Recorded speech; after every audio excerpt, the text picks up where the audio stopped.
Na razie jest ściernisko, ale będzie.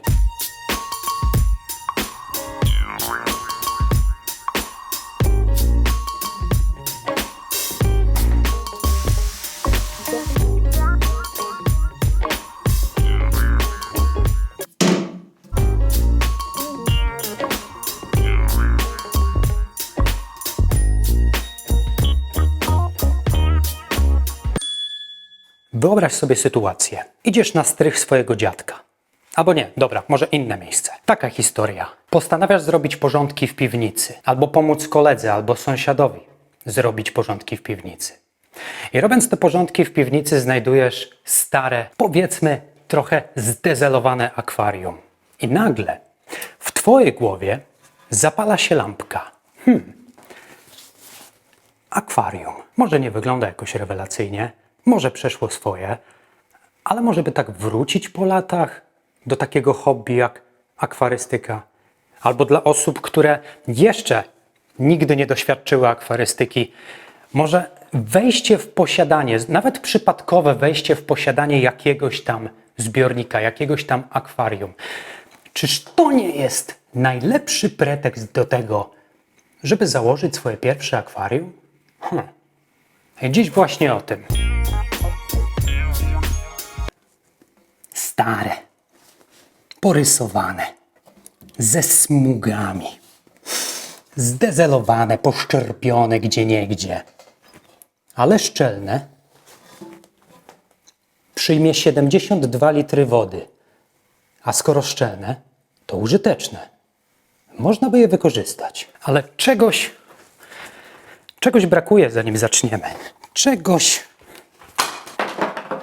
żebyśmy widzieli w ogóle, w sensie, żebyście wy widzieli, bo ja widzę, ale żebyście wy i ja widzieli lepiej, to zamontujmy tu lampę jakąś, budżetową, bo to przecież znalezione akwarium, gdzieś. Ono nie jest znalezione, ale załóżmy, że znalezione, więc nie chcemy wydawać dużo pieniędzy. A tak w ogóle to akwarystyka to, no niewiele o tym wiemy, ale chcielibyśmy spróbować, bo sąsiad ma akwarium, bo rybki ładnie wyglądają, bo jak ktoś ma dzieci, no to dzieci uwielbiają rybki, więc może warto spróbować. Działa? Nie działa. Może zadziała.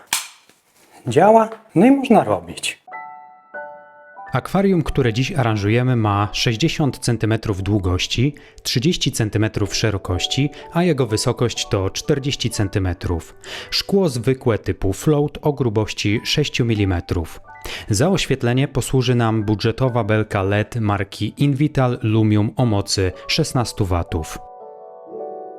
Na swoim kanale, nie tylko w dzisiejszym filmie, ale w ogóle staram się obalać pewne popularne mity, które w ostatnich latach narosły wokół akwarystyki. I jednym z takich mitów jest to, gdy słyszymy, że żeby założyć swoje pierwsze akwarium albo żeby wejść w to hobby, żeby spróbować, trzeba mieć nie wiadomo jaką ogromną wiedzę o tym, jak działają te wszystkie podwodne ekosystemy, ponieważ bez tej wiedzy to lepiej nie podchodzić. I owszem, potwierdzam, wiedza elementarna, podstawowa jest jak najbardziej przydatna, a nawet wręcz potrzebna. Dużo. Wyjaśnię. Do akwarium, które dziś wspólnie zaaranżujemy, ja świadomie wykorzystam takie rzeczy, elementy, narzędzia, przedmioty, które są generalnie tanie. W sensie nie rozbiją waszej skarbonki, jeśli będziecie chcieli spróbować. Ta lampa jest tego przykładem. Zresztą całe akwarium jest tego przykładem, ponieważ ono przeszło już swoje. Kupiłem te akwarium przeszło 1,5 roku temu i pewnie ta osoba, od której kupiłem ten zbiornik, też wcześniej kupiła to od kogoś innego. Jedna uwaga, jeżeli chodzi o smugi, które widzimy, jeżeli chodzi o rysy, które są na tych szybach, jeśli chodzi o te takie wyblakłe, rzekomo miało być to czarne tło, ale jest takie wyblakłe, liczę, że to zniknie, ponieważ tło było klejone dziś, więc podejrzewam, że w chwili, gdy ten klej po prostu zaschnie pomiędzy szybą a tym papierem, to powinno się troszkę bardziej wyczernić. Ale to są szczegóły, ponieważ uwierzcie mi, zostańcie do końca filmu, gdy zobaczycie końcowy efekt, że nawet z takiego czegoś, wydawałoby się zbiornika w opłakanym stanie, naprawdę można zrobić, zaaranżować akwarium, które będzie cieszyć oko, czy to wasze, gdy postawicie to gdzieś w jakimś miejscu w swoim domu, czy to oko waszego dziecka, ponieważ dzieci uwielbiają w szczególności rybki. Sam jestem z tego pokolenia, znaczy z tej grupy akwarystów, która lata temu, gdy byliśmy dzieciakami, któreś z naszych rodziców było pasjonatem rybek i w ten sposób moja pierwsza styczność z rybkami to było bodajże, gdy miałem 9 albo 10 lat i w moim pokoju właśnie tato postawił akwarium. Nie miałem kompletnie bladego pojęcia, czym jest akwarystyka wtedy, ale dziś chętnie opowiem wam o tym, jakie jest moje podejście, ponieważ w akwarystyce bardzo dużo zależy od osobistych preferencji, od tego, co chcemy osiągnąć, od tego, jaki mamy budżet i od tego, na ile nam się chce. Każde akwarium, a dziś będziemy robić akwarium naturalne. Co mam na myśli mówiąc akwarium naturalne? Takie, w którym spróbujemy nie tyle zrobić tylko aranżację, ale zbudować prawdziwie działający, aktywny ekosystem, gdzie umieścimy odpowiednie podłoże, gdzie będą żywe, naturalne rośliny wodne. Jedna rzecz, nigdy sztucznych roślin, ok? Ale wyjaśniałem to w innych filmach. I teraz przyniosłem takie różne kamienie. Oczywiście nie każde kamienie możemy tak po prostu wrzucić sobie do akwarium. Jeśli chcecie sprawdzić, czy ten, albo ten kamień, albo jakikolwiek kamień nadaje się do akwarium, to możecie zrobić tak zwaną próbę octową. Weźcie zwykły ocet spirytusowy, polejcie taki kamień. Jeżeli zobaczycie, że wchodzi w reakcję, zaczyna się pienić, to prawdopodobnie nie nadaje się do akwarium, ponieważ będzie wydzielał dużo związków do słupa wody, a to będzie z kolei powodować później w czasie dodatkowe komplikacje. Te kamienie, robiłem to na jakiejś takiej reprezentatywnej próbie, wziąłem garść tych kamieni, polałem octem spirytusowym. Na szczęście nie wchodziły w reakcję, więc teoretycznie się nadają. Czy mam rację? To już pokażą najbliższe tygodnie po tym, jak zaaranżujemy i zalejemy zbiornik. Kto nie ryzykuje, ten nie pije szampana. I teraz to, co chcę osiągnąć, jako że ten zbiornik był u mnie wcześniej w domu i popełniłem strategiczny błąd, że tak naprawdę całe podłoże było jednolite i wszędzie zarosło całe podłoże roślinami, więc i ryby miały mało miejsca do pływania i ja te ryby widziałem, ale nie były tak wyeksponowane jak trzeba. Więc użyjemy tych kamieni i wysypiemy powiedzmy 2/3 odległości od końca. Spróbuję zrobić, jako że główną stroną, od której będę patrzył na to akwarium, będzie strona przednia. Raczej nie będę patrzył z tej strony i z tej strony z racji miejsca, w którym to akwarium się znajdzie. Więc tymi kamieniami zrobię tutaj taki wał, nazwijmy to wał przeciwpowodziowy. W każdym razie oddzielimy część przednią, gdzie nie będziemy sadzić roślin, od części tylnej, gdzie damy specjalne podłoże, znaczy nie takie specjalne, to będzie ziemia do oczek wodnych, ale dobra, o tym za chwilę. Oddzielimy jakby część frontową od tylnej po to, żeby zrobić powiedzmy takie dwa plany. Plan przedni i plan tylny. O młode, piękne ręce trzeba dbać i ja o nie dbam. Ktoś mi napisał kiedyś w komentarzu, że rączki to ci się zahartują. No i hartują się już tak drugi rok. Wolę w rękawiczkach. Jeśli zamierzalibyście umieścić dużo większe kamienie, to polecam wam jednak dać jakąś podkładkę typu styropian, albo są takie specjalne plastikowe podkładki. Ja tego nie robię, dlatego że to małe kamyczki.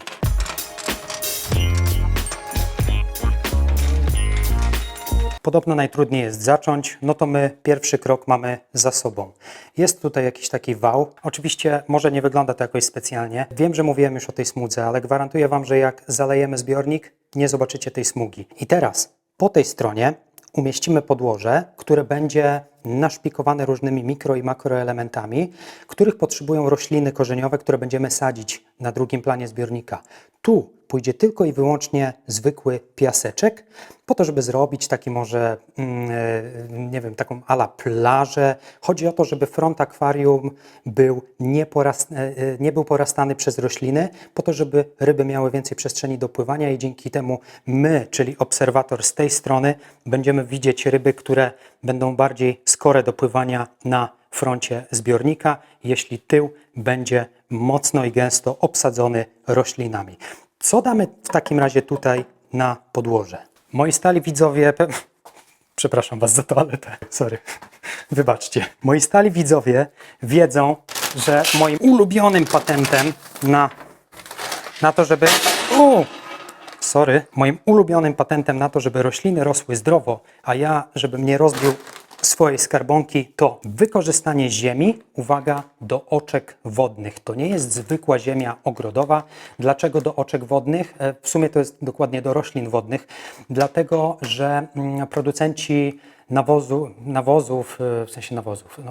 producenci ziemi do oczek wodnych wiedzą, że w oczkach wodnych trzyma się również ryby, więc zachowawczo nie szpikują tych podłóż, takiego podłoża zbyt dużą ilością chemii, jak to ma miejsce w przypadku zwykłej ziemi ogrodowej. Dlatego to niewiarygodnie dobrze mi się sprawdza. I to, co często robię, to dużo nie potrzebujemy. Naprawdę takie ziemie są mocno nabite mikro i makroelementami, więc taka ilość wydaje mi się całkowicie wystarczy. Oczywiście to, co polecam, to polecam wam ją trochę porozbijać. Te większe grudy, jakieś większe gałązki, jeżeli napotkacie. Natomiast dlaczego ja wykorzystuję ziemię do oczek wodnych? Dlatego, że jest to według mnie najtańszy sposób na to, żeby dostarczyć roślinom wszystkie związki, żeby mieć w podłożu tak naprawdę wszystkie związki w akwarium, te, których potrzebują rośliny do wzrostu, niskim kosztem. Oczywiście w moich innych filmach widzieliście albo dopiero zobaczycie różne inne podłoża akwarystyczne, mniej, bardziej wypasione. Natomiast jeżeli mam jakieś takie akwarium, które chcę w miarę szybko, no może nie szybko, każde akwarium wymaga czasu, ale w miarę tanim kosztem, budżetowym kosztem zaaranżować, to ziemia do oczek wodnych jest takim trochę moim zbawcą ekonomicznym. Ale nie samą ziemię daję na pierwszą warstwę, bo w akwarystyce spotkacie się z takimi pojęciami jak pierwsza warstwa czy druga warstwa. Najczęściej pierwsza warstwa oznacza to, co znajduje się pod podłożem, pod żwirkiem dekoracyjnym. Druga warstwa to jest ta warstwa widoczna gołym okiem. Więc jak szybko posprzątałem. Na pierwszą warstwę idzie nie tylko i wyłącznie ta ziemia, ale ja tę ziemię zazwyczaj mieszam ze żwirkiem. Tutaj mam taki zwykły czarny żwirek bazaltowy. Będzie problem, żeby go zobaczyć, bo mam czarne rękawiczki, a żwirek jest czarny. Ale po co ja to robię? Po to, żeby ta ziemia, żeby woda, która wchodzi w podłoże i tam się porusza, jest ten przepływ. Woda ciągle pracuje w akwarium. Żwirek ułatwia przemieszczanie się wody, ułatwia wodzie cyrkulowanie jakby w tym podłożu. Zauważyłem, że dużo łatwiej sadzi mi się później rośliny, więc mniej więcej pół na pół w sumie wystarczy. I po prostu nie robicie nic poza tym, że mieszacie tą ziemię z tym żwirem. Trochę jak ugniatanie ciasta, z tym, że nie ugniatamy, a chcemy je jak najbardziej rozrzedzić. Jako że nie powinniśmy przesadzać z tą ziemią, ponieważ to jest dość wydajna i mocna rzecz, jedna ważna uwaga, gdy umieszczamy ziemię, to planujmy tak podłoże, że później jak przysypiemy to piaseczkiem albo jakąś warstwą z żwiru, ponieważ trzeba to przysypać, ta ziemia nie może nam się wydostać do słupa wody, ok? Nie może, absolutnie. Jako że będę patrzył tylko i wyłącznie od frontu na to akwarium, to umieszczę jak najwięcej ziemi z tyłu. Nie chciałbym, żeby ta ziemia wyszła mi gdzieś między tymi kamyczkami później. I naprawdę niezależnie od tego, czy będziecie mieli, ja będę tutaj sadził dużo roślin. I ja to wiem, dlatego dam tej ziemi trochę więcej niż widziałem u innych akwarystów. Natomiast sposób, w jaki ja aranżuję zbiorniki, to później nie chcę przez kolejne bardzo długie miesiące nawozić tego podłoża, aplikować jakichś tabletek nawozowych. Chcę, żeby tak przez około rok, czy tam do roku to akwarium miało tyle związków w podłożu, ile rośliny będą potrzebować. Zanim zaczniemy sypać piaseczek dekoracyjny, jest jedna rzecz, którą jeszcze chcę zrobić. No. Ten będzie chyba ok. Ten ma trochę większą gradację. Chcę dać jeszcze na tę ziemię, ale wciąż pod piasek, trochę żwirku. Zauważyłem, że dużo łatwiej się sadzi rośliny, jak podłoże jest nieco wyższe. Także chciałbym jeszcze podnieść nieco podłoże, zanim położymy warstwę dekoracyjną. Ten będzie ok. Dobra, trzeba go wypłukać. Jakoś zacznę od tej strony, żeby oddzielić jakby tę ziemię od tych kamieni. Więcej, potrzebujemy więcej.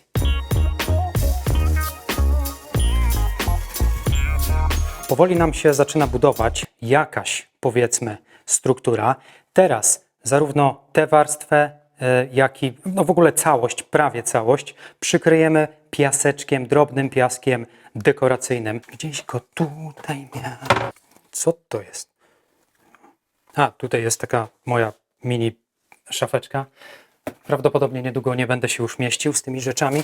Jest kolega, który nas interesuje. I to jest... Nie wiem, czy to powinno stać na tym ala biureczku.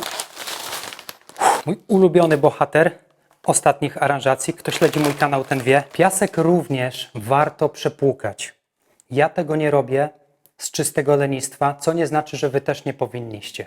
Ok? I jak ten piasek nasypać? Tak naprawdę po całości. Moją preferencją jest to, że zaczynam od strony przedniej, od strony frontowej, tam, z której będę patrzył na akwarium i przesuwam się powoli do tyłu. Nie chcę przesypywać wszystkich tych kamieni tutaj, natomiast zaczynamy po prostu od plaży i lecimy. To, ile dacie tak naprawdę piasku jako plaża, to już zależy od waszych preferencji. Natomiast niektórzy też pytają w komentarzach, czy w zwykłym piasku można sadzić rośliny. Owszem, można sadzić również w piasku, ale piasek nie ma żadnych mikro i makroelementów, więc musicie ten piasek czymś dodatkowo nawieść. Są nawozy w tabletkach, które można zaaplikować do podłoża. Są również nawozy, które się bezpośrednio dozuje w formie płynu do słupa wody. Ok, i lecimy po całości. Jak ktoś pyta, jak grubą warstwę, ja raczej staram się, żeby to było 1,5, czasem 2 cm. Wiadomo, że im większa warstwa, tym łatwiej się sadzi rośliny. Też nie przesadzajmy. Nie chodzi o to, żeby zatkać te wszystkie mikro i makroelementy tam gdzieś na dole. Więcej.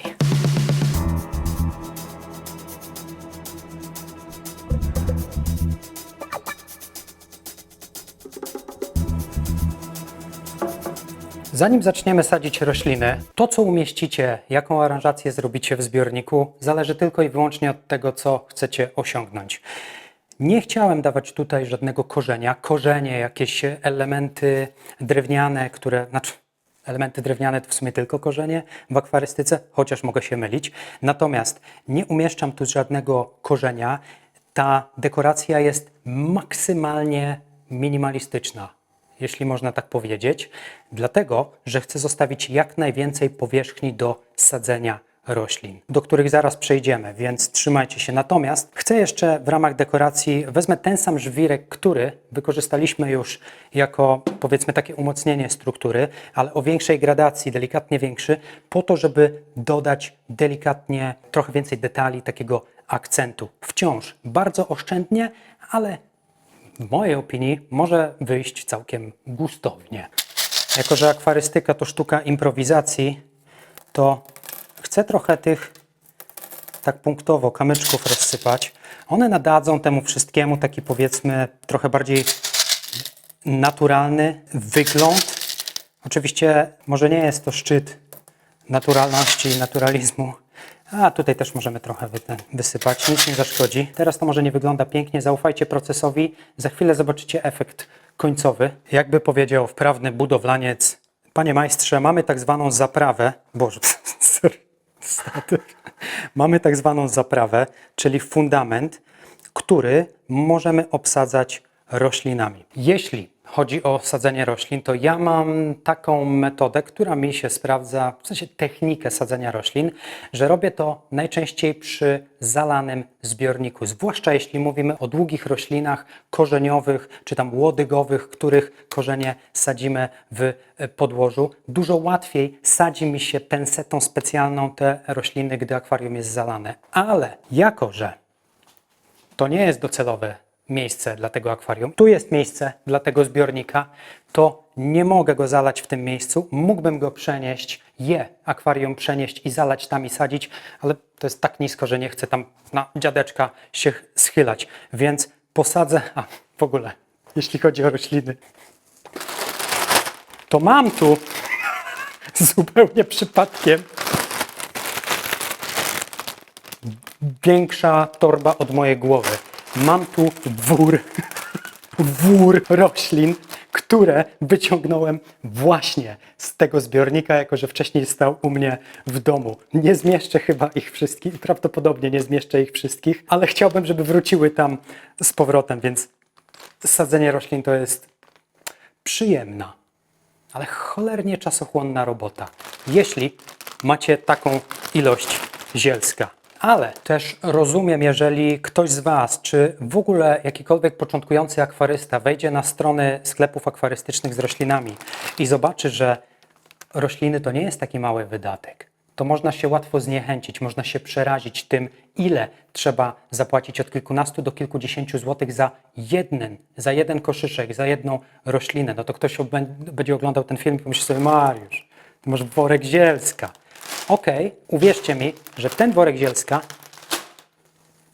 rozpropagował się, w sensie rozmnożył się. Ja kupiłem jeden koszyczek kiedyś tej rośliny i oczywiście zajęło to długie miesiące, ale jeżeli nie macie dużego budżetu, kupcie 1, 2, 3 koszyczki z jakąś fajną, podobającą Wam się rośliną. Polecam na początku, żeby to były rośliny łatwe w uprawie. Sprzedawca na pewno Wam doradzi w tym zakresie. Natomiast później, jak wszystko zrobicie prawidłowo, kilka miesięcy i przycinacie. I rozsadzacie. I przycinacie. I rozsadzacie.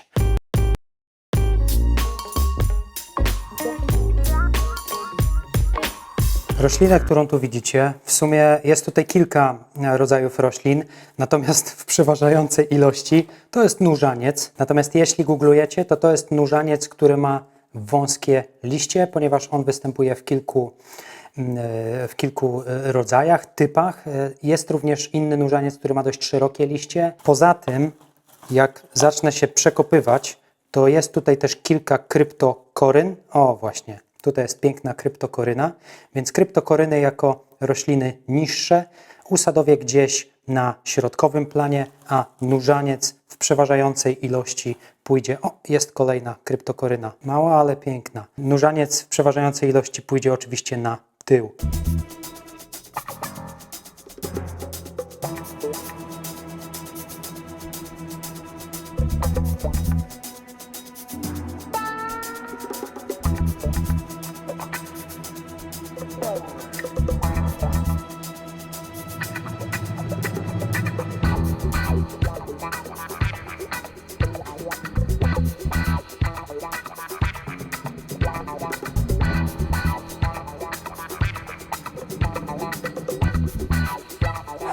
Mariusz, przesadziłeś. Nie, żartuję.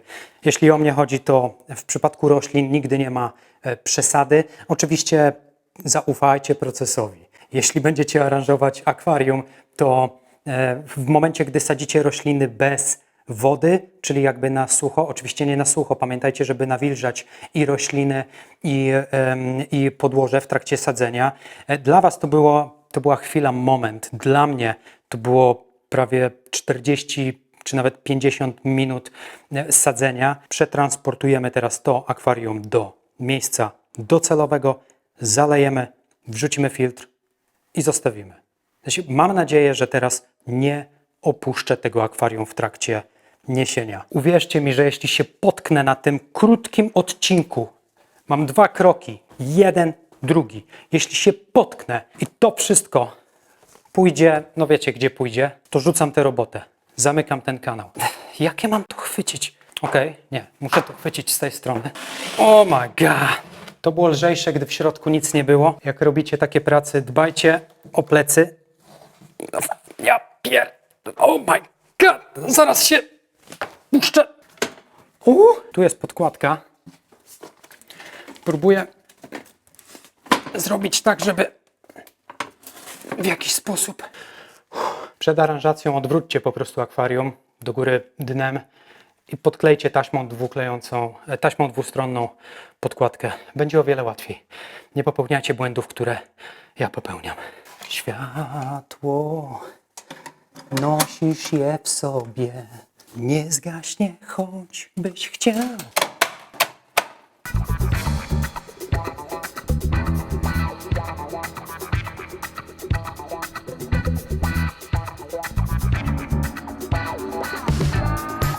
Okej, spójrzmy na to. Światłodarek. Nie oceniajmy dnia przed zachodem słońca.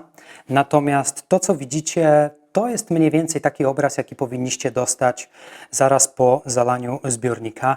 Woda delikatnie mętna, ogólny taki rozgardiaż, rośliny jeszcze każda w inną stronę. O, tutaj jakaś wypłynęła. W każdym razie tak mniej więcej powinno to wyglądać. Już teraz widzę, że ten nasz wał przeciwpowodziowy, jako że w trakcie nalewania zaczęły się przesuwać te wszystkie kamyczki. Spójrzcie, jak piękne detale tworzą te, no właśnie tak niechlujnie, tak niesymetrycznie, bez żadnego schematu rozrzucone kamyczki po dnie. Ok, to co zostało to zainstalujmy filtr i będziemy czekać, aż akwarium sobie będzie spokojnie dojrzewać. Do środka wrzucam jakiś taki tani filtr, prawdopodobnie produkcji chińskiej. Nie pamiętam nazwy, wybaczcie, ale większość sprzętu, z którego najczęściej korzystam, gdy aranżuję akwaria, linkuję w opisach do wszystkich długich filmów na swoim kanale, także zachęcam do spojrzenia na opis. Jak klikniecie w te linki, to są linki afiliacyjne. Jeśli coś kupicie za pośrednictwem tych linków, to ja dostaję z tego skromną prowizję i każdą zarobioną w ten sposób złotówkę reinwestuję w kolejne zbiorniki, aranżacje, studio, także stokrotne dzięki, jeśli zaglądacie do tych linków. Filtracja to jest temat często kontrowersyjny, bo ile filtrów, tyle opinii. Natomiast moje podejście jest takie, że przy tak mocno obsadzonym roślinnością zbiorniku i jednocześnie przy niewielkiej obsadzie ryb, bo ja nie daję nigdy dużej obsady ryb, ta natura, w sensie ten ekosystem robi największą robotę. Filtr traktuję bardziej jak mieszadełko do wody. No, ta mechaniczna filtracja też jest, więc ten filtr o tyle fajny, że to jest filtr narożny. Włączmy tego brzdąca. 3, 2, 1. Powinien... I generalnie o to mi chodzi. O ruch wody. Żeby wszystkie te związki, tlen, który znajduje się w wodzie, był dystrybuowany do każdego miejsca w akwarium. Niepotrzebna jest deszczownia ani deszczownica, czy tam te kamyczki napowietrzające. Wystarczy, że delikatnie porusza się tafla wody. Jeśli dotrwaliście do tego momentu filmu, gdy zostawiamy sobie na jakiś czas to akwarium, aby dojrzewało, żeby namnażały się tam wszystkie bakterie, których obecnie tam nie ma. Bakterie są potrzebne, zanim wpuścimy tam rybę, żeby ekosystem działał prawidłowo i żeby te bakterie rozkładały między innymi rybie odchody. Stąd warto jest poczekać. Im dłużej, tym lepiej zresztą. Jeśli dotrwaliście do tego miejsca, to będę super wdzięczny, jeśli rozważycie subskrybowanie tego kanału, jeśli jeszcze tego nie robicie, a jeśli już to robicie, to będę stokrotnie wdzięczny za każdą aktywność pod tym filmem, jakiś like, komentarz i tak dalej, żeby ten film dotarł do jak największej liczby osób. Statystyki, które mi podrzuca YouTube, mówią o tym, że większość osób oglądających moje filmy nie jest jeszcze subskrybentami. Stąd moja serdeczna prośba, żeby chociaż rozważyć. Kolejny dzień, niespełna 24 godziny od momentu, gdy zalaliśmy ten zbiornik. To wygląda dokładnie tak, jak oczekiwałem. Oczywiście rośliny dalej są nieco rozczapiżone, każda w innym kierunku, ale na spokojnie to wszystko się powoli będzie stabilizować i wykształcać tak, żeby to ładnie wyglądało. W ogóle mnie to nie absorbuje. Już widać, że kryptokoryny, które tylko kilka sztuk co prawda miałem, ale które umieściłem na przodzie tego, jakby na froncie tej całej kurtyny z nóżańca, będą się dobrze prezentować. Tak naprawdę wykorzystałem tylko i wyłącznie te rośliny, które wyciągnąłem z tego samego zbiornika w momencie, gdy go resetowałem. Filterek sobie chodzi, śmiga. Nie ma tutaj żadnych żyjątek jeszcze. Bardzo fajnie wygląda ten piaseczek i jak spojrzycie, być może nie widać tego tak wyraźnie jak ja to widzę, ale woda jest delikatnie mętna, delikatnie mleczna. Nie ma tutaj żadnego powodu do niepokoju, tak długo jak nie wpuścicie ryb, bo jeżeli jakby woda robi się mętna czy mleczna w chwili, gdy wpuścicie ryby, no to czasem warto reagować, chyba że spowodowane jest to po prostu namnażaniem się korzystnych bakterii, które jeśli namnażają się bardzo szybko w zbiorniku, to też może powodować takie lekkie zmętnienie, takie zmlecznienie tej wody. Więc tak naprawdę to będzie sobie śmigać przez kolejne dni, być może tydzień, półtora tygodnia, zobaczymy, ale jest kilka sposobów na to, żeby przyspieszyć jeszcze proces dojrzewania akwarium, ponieważ dojrzewanie akwarium to nic innego jak powstawanie, namnażanie się tych wszystkich bakterii, których przecież w momencie zalewania zbiornika nie ma tam w środku, więc żeby ekosystem zaczął działać właściwie, muszą zacząć namnażać się bakterie. Gdzieś. O, przepraszam Was. Gdzieś tu miałem. O, jest. Praktycznie w każdym sklepie akwarystycznym dostaniecie korzystne bakterie. Bakterie nitryfikacyjne i denitryfikacyjne. Te, z których ja ostatnio korzystam, to te od Invitala. Nie mówię, że to muszą być te konkretne, akurat te wpadły mi w ręce. Oczywiście zawsze czytajcie etykiety i wszystko, co trzeba zrobić, to po prostu wrzucić te bakterie, znaczy wrzucić. Wziąć i zacząć wrzucać, wlać trochę tych bakterii do świeżo zalanego zbiornika. Jeżeli jeszcze bardziej chcecie przyspieszyć ten proces, to możecie wrzucić trochę pokarmu dla ryb, po to, żeby bakterie mogły spożywać jakby rozkładający się w środku pokarm, bo chodzi o bakterie, które namnażają się i są potrzebne w tym ekosystemie, które pomogą nam, w sensie temu ekosystemowi, rozkładać wszystkie te psujące się liście, odchody ryb itd., itd. Jeśli byście mnie zapytali, na jak długo zostawić zbiornik, żeby dojrzał, odpowiem Wam, nie wiem. Ale dla bezpieczeństwa, jeśli zakładacie pierwsze akwarium, myślę, że im dłużej, tym lepiej. A co to znaczy dłużej? Tydzień, 2, 3 tygodnie, 4 tygodnie, wybitnie. Natomiast pamiętajmy, że nawet po kilku tygodniach, gdy zbiornik jest dojrzały i wpuścicie ryby, no to Wasza praca na tym się nie kończy, ponieważ wpuszczenie obsady, zwłaszcza jak wpuścicie za dużo ryb albo zaczniecie je przekarmiać, to nie pomoże tutaj nawet najbardziej dojrzały zbiornik, ale to już jest temat na osobny film albo do przedyskutowania w sekcji komentarzy. Także zostawiajcie swoje opinie, doświadczenia, wątpliwości, pytania. Ten czas, gdy akwarium dojrzewa i nie ma w nim rybek, dobrze wykorzystać na przyglądaniu się zbiornikowi. Dla mnie to dobry moment, żeby zreflektować się, czy wszystko wygląda tak, jak chciałem, a wykorzystany sprzęt dobrałem właściwie. W tym przypadku postanowiłem poprawić dwie rzeczy. Pierwszą z nich było umiejscowienie lampy. Zamiast pozostawić ją na fabrycznych nóżkach, wykorzystałem potencjał, jaki daje regał budowlany. Pozbyłem się nóżek, a samą lampę przymocowałem nieco wyżej, do górnej półki. Z pomocą przyszły standardowe opaski zaciskowe lub, jak kto woli, trytytki. Ponadto wywaliłem ten filtr wewnętrzny. Z jednej strony wkurzały mnie przyssawki, które z biegiem czasu przestały go już solidnie trzymać na ścianie w akwarium. Z drugiej strony zależało mi na nieco mocniejszej filtracji oraz urządzeniu, które nieco łatwiej się serwisuje. W swojej graciarni znalazłem przy okazji stary chiński filtr kaskadowy. Jest 2 razy mocniejszy, a w dodatku mogę do niego wrzucić więcej mediów filtracyjnych. Na wlocie filtra umieściłem niewielką gąbkę, dzięki temu filtr nie wciągnie małych krewetek, a przy okazji zyskujemy dodatkową filtrację mechaniczną. Do środka natomiast wrzuciłem trochę ceramiki i dodałem dodatkową gąbkę. Ten potworek jest głośny, ale przynajmniej zyskałem dużo łatwiejszy dostęp do mediów filtracyjnych. Zresztą te media filtracyjne raz na jakiś czas trzeba po prostu przepłukać. I jesteśmy. 1,5 tygodnia. Dokładnie tyle sobie stało, pracowało i dojrzewało akwarium, które aranżujemy. Praktycznie nic z tym nie robiłem. Aczkolwiek mówiąc praktycznie, nie znaczy, że kompletnie nic z tym nie robiłem. Poza podmianą filtra, o której już wspomniałem. Dziś zrobiłem delikatną podmiankę wody, około 30-40%, chociaż testy, które dziś z rana robiłem po przyjściu do studia, nie wykazały żadnych odchyleń od normy. Azotany, azotyny, fosforany i amoniak, wszystko w normie, w sensie amoniaku nie ma tutaj w ogóle.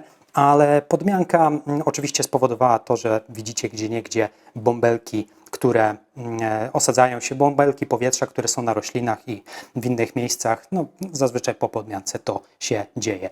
Natomiast jestem absolutnie pewien tego, że możemy tutaj wpuszczać rybki i inne zwierzątka typu krewetki. Ciekawa rzecz jest taka, że nie wiem, czy będę w stanie Wam teraz namierzyć. Okazało się, że gdzieś w tej kępie nurzańca, w tej ogromnej kępie ukryta była jedna krewetka cherry. I ta krewetka przeżyła chyba 3 albo 4 dni zamknięta w worku z roślinami.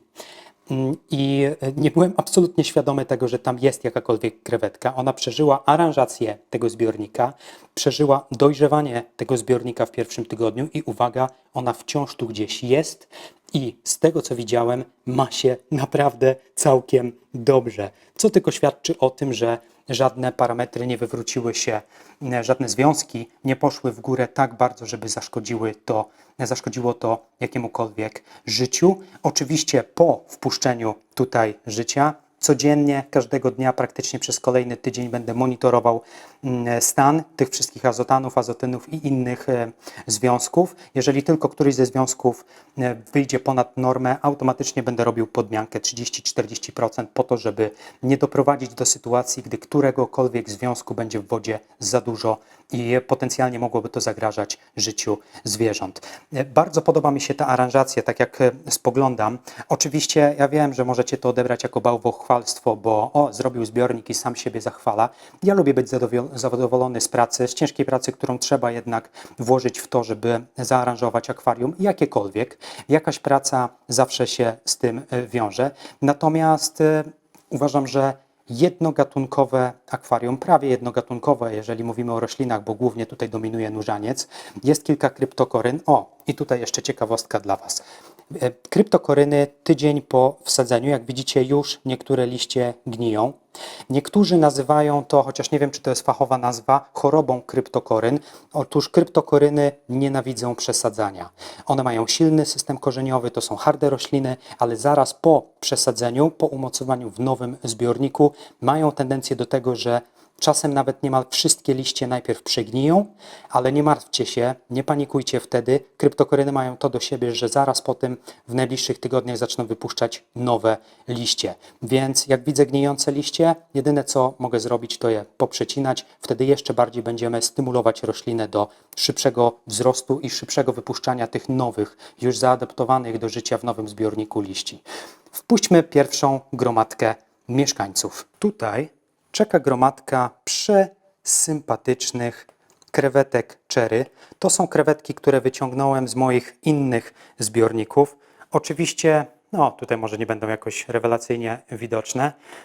Oczywiście od razu zaznaczę, że temperatura w tym zbiorniczku, w którym one są, temperatura wody tutaj i temperatura wody tutaj jest ta sama, ponieważ ja nie korzystam z grzałek. Panuje tutaj jedna stała temperatura w całym pomieszczeniu, to są okolice 22-23 stopni. Także pamiętajcie, żeby aklimatyzować czy to krewetki, czy inne zwierzaki, które przynosicie. Wiem, co powiedzą doświadczeni akwaryści, że parametry tej wody i parametry tej wody są inne. Gdyby to były inne krewetki, gdyby to były bardziej wrażliwe na zmianę parametrów wody krewetki, prawdopodobnie bym tego nie zrobił, ale uwierzcie mi, nie wiem, te krewetki, które mi się trafiły, one w większości już porozmnażały się w moich zbiornikach. Przerzucałem je wiele razy pomiędzy zbiornikami, ani razu nie było żadnego przypadku śmierci, żadnego przypadku śmiertelnego. Nie wiem, są po prostu mega harde i dlatego też korzystam z krewetek cherry jako mojej ulubionej ekipy sprzątającej. Krewetki są ważne, żeby zjadać glony, żeby zjadać jakieś gnijące liście, niezjedzone jedzenie. To jest moja ulubiona ekipa sprzątająca i ona idzie pierwsza do naszego nowego apartamentu. Poza krewetkami są tutaj jeszcze 2 albo 3 małe ślimaczki. Wiem, że ślimaki często nie są pożądanym zwierzakiem w akwarium, ale tak długo jak nie przekarmiam zbiornika i nie ma dużo syfu w akwarium, ślimaki nie przyjmują postaci plagi, wręcz przeciwnie, pomagają regulować ten ekosystem i również są fajnymi glonożercami. Może nie wszystkie. Dobra, lecimy. Pierwsza ekipa. Czy ja tutaj jestem w stanie? I krewety. Hej, hej. Wszystkie? Wszystkie. No dużo ich nie ma, tak naprawdę. 8, może 9 sztuk. Są malutkie, więc... I 2 ślimory. Come on. Ta koleżanka już jak u siebie się czuje. Hello. Ta też już chyba się wzięła do roboty na tym kamieniu. Krewetki są przecudownymi zwierzętami. I ta tutaj też. Co prawda tych krewetek jest troszkę mało jak na taki duży zbiornik, ale spokojnie, za kilka tygodni, czy tam kilkanaście tygodni pewnie nie będę mógł się doliczyć. Tak się rozmnożą. Długo zastanawiałem się, jaką obsadę ryb wpuścić do tego zbiorniczka. I powiem Wam, czym się kierowałem. Kierowałem się warunkami, jakie panują i będą panować w tym zbiorniku. Sporo roślinności, umiarkowane oświetlenie, temperatura pokojowa, czyli oscylująca wokół 22 stopni, czasem to 23, czasem 21, w zależności od tego, jaka pogoda panuje za oknem, bo czasem się mocno nagrzewa pomieszczenie, czasem się mocno wychładza. W tym pomieszczeniu są niestety grzejniki elektryczne, więc trzymajcie za mnie kciuki, gdy przyjdzie zima i dostanę pierwsze rachunki. Natomiast koniec końców postawiłem na jedno gatunkowe akwarium. Będzie tam prawdopodobnie jeden gatunek ryb, którym będą te oto, i oczywiście nie widać ich wyraźnie, ale to są, moi drodzy, te rybki, kurczę, nie widać. Zobaczycie je, jak wpuścimy je do środka. Kojarzycie pewnie rybkę danio pręgowane. No to również jest danio, rybka z rodziny karpiowatych. I dlaczego na nią postawiłem? Ponieważ po pierwsze wydaje mi się sympatyczna, tak wiecie, z twarzy. Po drugie, ta rybka toleruje również nieco niższe temperatury. 21, 20, 19, 18, czasem niżej, więc wciąż nie będę musiał dogrzewać dodatkowo tej wody, która jest w tym zbiorniku. Wpuśćmy tę gromadkę i uwaga techniczna, one prawie godzinę już były tutaj w tym pomieszczeniu, więc temperatura wody w tej wodzie jest identyczna jak temperatura wody w akwarium. Czas na grand finale. Te rybki wpuszczę z siatki, czyli nie będę je wpuszczał z tą wodą, którą nalali w sklepie akwarystycznym. Dla bezpieczeństwa, ale też z przekory po prostu nie wlewam nigdy, a przynajmniej bardzo rzadko wlewam ryby z tą wodą, z którą przyniosłem ryby razem ze sklepu, więc wpuścimy je z siatki. Okej, trochę mała ta siatka, ale jeszcze nie przyniosłem większej. Come on! Są mega zwinne te rybki. Yeah! Come on, come on! Come on, wszystkie w drugą stronę. No, hej! Hej kolego, w drugą. Tak, alright. Oh my god. Przecudowna ekipa. Spójrzmy na to. W języku angielskim wśród zagranicznych akwarystów istnieje taki termin jak schooling fish, czyli szkółkowa rybka. I oni mówią, że ta ryba schooling, czyli szkółkuje, czyli pływa w szkółce. Oczywiście w języku polskim też można powiedzieć, że ktoś: o matko boska, jak to świetnie wygląda. Widzieliście jak między nurzańcem? O, to był zdecydowanie dobry strzał. Byłem pewien, że przy tak wysokiej roślinności te rybki, które są niezwykle żwawe, bardzo energiczne, przemega turbopozytywne, po pierwsze będą pływały właśnie w takiej gromadce razem ze sobą. Oczywiście teraz, zaraz świeżo po wpuszczeniu do zbiornika, ona jeszcze nie złapie takiej barwy. Jak to świetnie wygląda. Spójrzcie, w jedną, w drugą stronę. Ten jest trochę odklejeniec. To jest outsider. To jest ten, co w szkole siedział w ostatniej ławce i nikt nie chciał z nim gadać. Come on, kolego. Wracaj do szkółki. Są wszyscy twoi ziomkowie tutaj. A może on nie nadąża po prostu za tamtymi. Jak to śmiesznie wygląda. Hej, koleżko. Kolego, trochę niżej. Wracaj do ekipy. Ale to świetnie wygląda i z jednej na drugą stronę, i z jednej na drugą stronę. Oczywiście są teraz mega... O, jest, dołączył. Znalazł.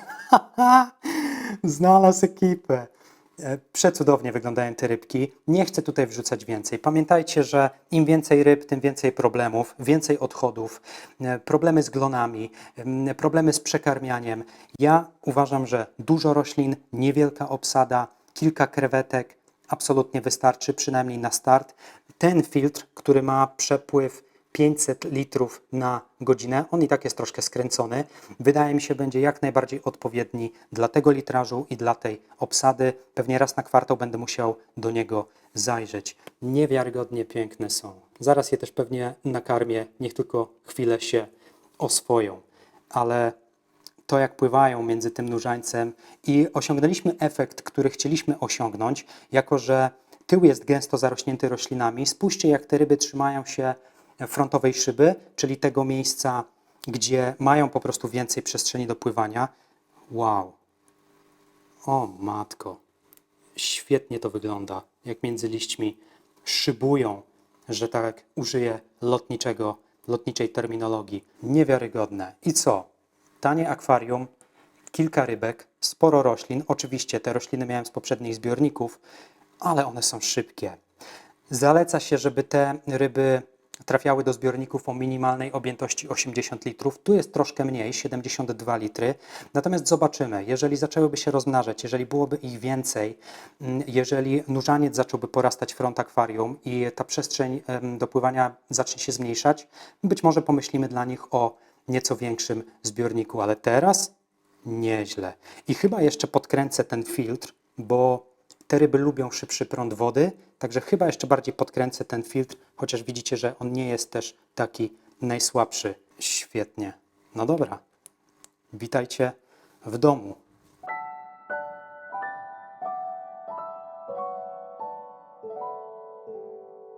Nie potrzebujesz wielkich pieniędzy, żeby zamknąć w 4 ścianach kawałek tętniącej życiem natury.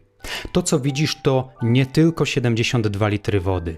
To dowód na to, że harmonia nie wymaga fortuny, a piękno często kryje się w prostocie.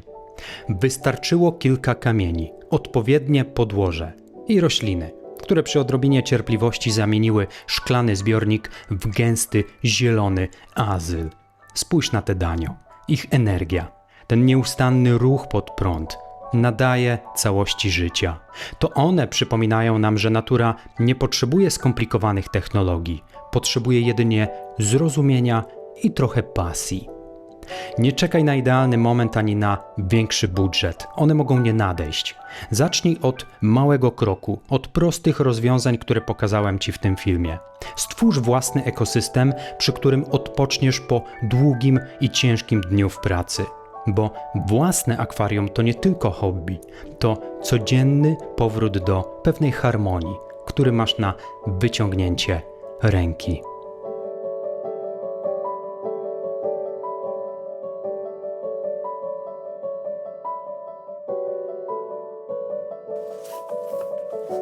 No i teraz tutaj tylko taką leżankę sobie wyłożę z kartonu, poduszeczki, muzyczka, jazzik, jakaś, wiecie, i co? I nic, tylko patrzeć, obserwować i podziwiać ten piękny ekosystem, który, przypominam, stworzyliśmy relatywnie niskim kosztem. Dziękuję za dziś. Dziękuję za każdą aktywność pod filmem, w komentarzach, lajki i inne aktywności, jakiekolwiek, które można poczynić, żeby wspierać takich twórców YouTube'owo-akwarystycznych jak ja. Dbajcie o siebie i innych. Cześć!